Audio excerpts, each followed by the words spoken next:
Disparue dans la nuit du 15 au 16 décembre 2020, Delphine Jubilard reste encore et toujours très recherchée par les forces de police.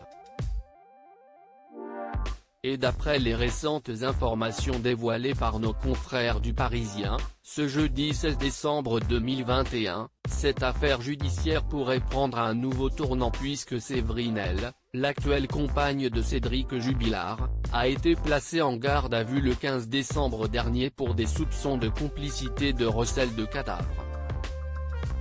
D'après les sources de l'hebdomadaire, les gendarmes auditionnent Séverine L.,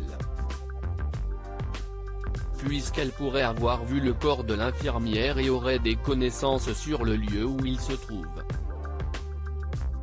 Une garde à vue qui repose sur de nouveaux éléments, rappelle une source proche de l'affaire qui pourrait durer 48 heures.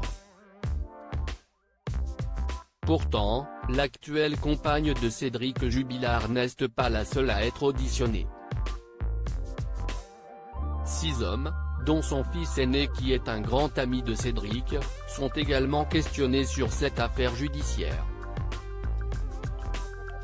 Après avoir clamé à plusieurs reprises l'innocence de son compagnon dans les médias, Séverine L. a précédemment donné un tout autre portrait de Cédric Jubilard aux gendarmes. Ce qui a fortement éveillé les soupçons de ces derniers. Pour rappel, la femme de 44 ans habitant l'Escure d'Albigeois, près d'Albi, avait indiqué que l'artisan plaquiste de 34 ans était un pervers narcissique, un mythomane et même bipolaire. Avec le recul, je ne l'ai jamais vu vraiment chercher sa femme.